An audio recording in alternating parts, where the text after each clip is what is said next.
Selamat pagi teman-teman. Hari ini kita akan belajar menggunakan Google Earth Engine. Jadi teman-teman, Google Earth Engine itu apa sih? Google Engine itu adalah ini ya, salah satu platform cloud computing yang dapat diakses melalui web. Nah, nama webnya ini ya, kode Earth Engine ini ya, kode editor kita menyebutnya seperti itu. Jadi Google Earth Engine ini dirancang untuk mengelola, menganalisis, dan juga memvisualisasikan data penginderaan jauh dalam jumlah yang besar. Jadi platform ini itu menyediakan akses langsung ke berbagai ini ya, berbagai data geospasial dan juga infrastruktur komputasi milik Google seperti itu. Ada juga data satelit yang sudah tersedia di sini. Kita bisa lihat ada Landsat, ada juga tentang data kebakaran hutan, land fire. Di sini ada data modis juga. Dan kita juga bisa memanggil data-data yang tersedia di Google Earth Engine seperti itu. Nah, jadi teman-teman, dengan memanfaatkan komputasi milik Google ini, pengguna itu dapat melakukan pengelolaan data tanpa harus mengunduh seluruh data ke penyimpanan lokal atau di laptop atau komputer kalian seperti itu. Sehingga salah satu keunggulan utama dari Google Earth Engine itu adalah kemampuannya dalam mengelola data berukuran yang sangat besar secara cepat melalui teknologi komputasi cloud computing tadi yang sudah dijelaskan sebelumnya. Dan ini juga terhubung dengan GitHub sehingga memungkinkan sekali untuk kolaborasi coding seperti itu ya teman-teman. Nah, keunggulan lainnya itu adalah tersedianya berbagai koleksi data yang seperti saya jelaskan sebelumnya. Oke, teman-teman, kita belajar dari awal ya, belajar dari bagaimana cara mendaftar di Google Earth Engine. Langkah awalnya kita masuk ke web earthengine.google.com platform. Nah, di sini juga sebenarnya sudah menjelaskan bagian-bagian dari Google Earth Engine itu ya. Di sini ada script manajernya, ada aset, ada bagaimana cara mengimport codingnya, kemudian ada save script jika kita sudah selesai membuat scriptnya. Terus di sini kita bisa ini ya, untuk merunning script, run script. Di sini juga ada layer manajernya, ada task manager seperti itu. Oke, di sini kita pencet get started. Oke, teman-teman, nanti ketika kalian akan register, kalian akan diarahkan ke ini ya, apa namanya, register your cloud project. Di sini kita bisa memilih manage registration. Kalian ikuti saja tahap-tahapannya seperti ini. Misalnya select your organization type, kalian pilih public or private academic institution. Next. Terus cek non-commercial eligibility. Di sini kalian tulis Universitas Negeri Makassar.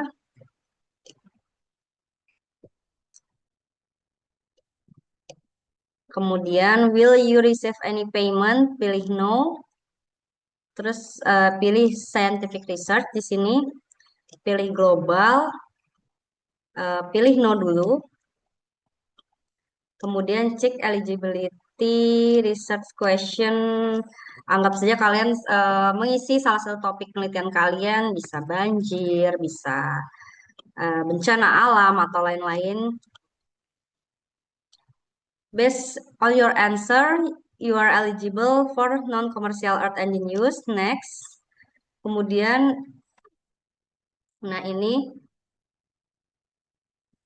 next. Nah, ini kita pilih saja agriculture, bisa forestry juga. Kita okekan next. Nah, kemudian nanti pilih register. Setelah kalian register, selesai.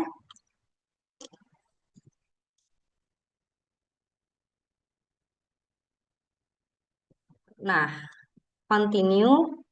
Dan kalian sudah bisa menggunakan halaman Google Earth Engine-nya. Nah, di sini kita bisa melihat ya ada bagian-bagian yang bisa kita pelajari satu persatu ya. Pertama di sini ada script, docs, dan aset. Oke, kita lihat ya, script itu adalah untuk melihat repositori kalian. Docs itu adalah koleksi-koleksi coding yang sudah tersedia di Google Earth Engine.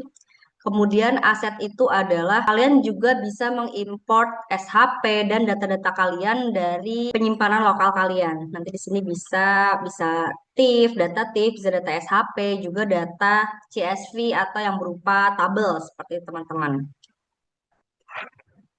Oke, kemudian di sini juga ada new script. Di sini kalian bisa membuat codingnya. Kemudian di sini ada kolom pencarian dataset ya. Jadi di sini kalian bisa mencari Landsat. Di sini ada Landsat image yang tersedia, Sentinel. Sentinel juga ada ya, dari level TOA sampai surface reflectance. Di sini juga bisa mencari lokasi teman-teman, sehingga nanti langsung diarahkan ke kota Makassar seperti itu. Nah, di sini ada kolom inspektor untuk melihat koordinat atau nilai pikselnya. Nanti kita akan praktik secara langsung. Ada kolom konsol dan juga task. Nanti eh, akan lebih baik kita praktik langsung ya teman-teman ya. Nah, di sini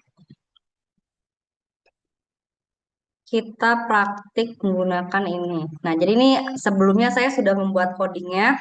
Teman-teman di sini bisa diperhatikan tanda garis miring dua ini adalah tanda untuk membuat teks yang tidak diproses oleh codingnya. Sehingga jika kalian ingin membuat apa namanya keterangan bisa menggunakan tanda ini seperti itu. Nah, di sini nanti kita akan belajar satu persatu ya. Kemudian ini seperti tadi yang sudah saya jelaskan, di mana kolom script ini untuk membuat codingnya. Ketika kalian sudah membuat codingnya, bisa disimpan, kemudian bisa di-run untuk memproses codingnya. Dan akan tervisualisasi di sini. Nah, ini adalah yang disebut map untuk memvisualisasi data yang telah diproses yang sudah kita run sebelumnya. Oke. Nah, di sini tadi saya akan menjelaskan kembali kolom inspektor gunanya apa. Misalnya ini inspektor, saya klik di sini. Misalnya di mana ya? Oke, di sini. Saya klik inspektor, sehingga dia akan menghasilkan nilai pikselnya. Di band 4, band 3, band 2 nilai pikselnya seperti ini. Pada indeks AVI, pada indeks vegetation density nilainya seperti ini ya teman-teman. Nah, itulah gunanya inspektor untuk melihat nilai piksel sesuai dengan arah kursor yang kita buat seperti itu. Nah, konsol itu gunanya untuk apa? Nah, ini adalah notifikasi proses coding hasil citra yang sudah kita run tadi ya. Di sini ada prosesnya, bisa dilihat. Kemudian, task itu apa? Itu adalah progress data export. Nah, di sini nanti akan saya jelaskan satu persatu ketika kita membuat perintah untuk mengekspor data. Nah, di sini ya, export image to driver, sehingga nanti langsung tinggal di run, seperti itu. FCD, Landsat, ditambah tahunnya, nanti run. Ketika run, nah ini di drive-nya, nanti sesuai dengan penamaan folder kalian ya. Ini contoh saja, run. Nah, di sini ada keterangan kurang dari 1 menit. Artinya, data itu akan diproses kurang dari 1 menit ke folder yang sudah kalian tunjuk tadi. Seperti itu, teman-teman. Oke. Nah, kemudian di sini ya, kita belajar dari awal. Pertama, new, kemudian new repository. Di sini ada repository yang merupakan ruang kerja utama yang digunakan untuk menyimpan seluruh proyek yang telah kita gunakan. Nah, repository itu berfungsi seperti ini ya, direktori utama yang berisi kumpulan folder atau script. Repository kita buat nih. Misalnya, latihan, create. Nah, nanti akan muncul repositorinya di sini. Oke. di latihan. Kemudian ada yang disebut dengan file, new file. Nah, kita pilih repositorinya mau ditaruh di mana. Misalnya tadi yang sudah kita buat di repositori latihan, latihan satu atau apa ya, NDVI. Misalnya kita praktikum menggunakan NDVI. Oke. Nah, adalah di sini eh, workspace kalian untuk bekerja. Di sini kalian akan membuat coding NDVI seperti itu.